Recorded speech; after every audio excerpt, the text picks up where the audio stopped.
આજે રાજ્યમાં સ્થાનિક સ્વરાજ્યની ચૂંટણી માટે મતદાન થઈ રહ્યું છે, ત્યારે આજે મતદાન વચ્ચે રાજ્યમાં લગ્ન સરાની પણ સિઝન હોવાથી મતદારો લગ્ન પહેલા મતદાન કરવા પહોંચી રહ્યા છે. ત્યારે ભાવનગરમાં લગ્નના ફેરા ફરતા પહેલા જ 10 મિનિટ પહેલા દુલ્હન પોતાના મતદાનનો અધિકાર અદા કરવા મતદાન મથકે પહોંચી અને મતદાન કર્યું હતું. મળતી માહિતી મુજબ લગ્નના હરખ વચ્ચે ભાવનગર શહેરના મેલની ચાલી વિસ્તારમાં એક કન્યા લગ્નના ફેરા ફરતા પહેલા મતદાન મથકે પહોંચી અને પોતાના મતાધિકારનો ઉપયોગ કર્યો હતો.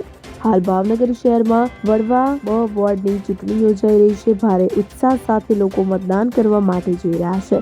ત્યારે મિલની ચાલી વિસ્તારમાં રહેતા પરિતાબેન વિનોદભાઈ બાબરિયા નામના દુલ્હન કે જેમની જાન માંડવી આવી ચૂકી છે અને લગ્નના ફેરા ફરવાની 10 જ મિનિટની વાર છે, તે પહેલા જ તેમને મતદાન કરવાની નૈતિક ફરજ સમજી અને મતદાન મથકે મતદાન કરવા માટે પહોંચ્યા હતા. સજેલી ધજેલી દુલ્હનને જોઈ મતદાન મથકના કર્મચારીઓ પણ અચંબિત થયા હતા અને દુલ્હને પોતાના મતાધિકારનો ઉપયોગ કરી અન્યને પણ મતદાન કરવા પ્રેરણા આપી હતી.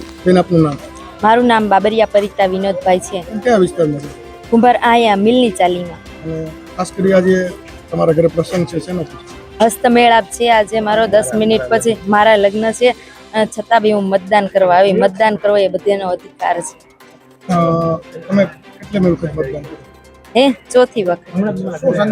સંદેશો તો બધાને મતદાન ફરજિયાત કરવું જોઈએ. એ બધાનો અધિકાર છે, બાબા સાહેબે આપ્યો છે.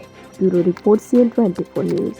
હવે જુઓ દેશ દુનિયાની તમામ ખબરો તમારી આંગળીના ટેરવે.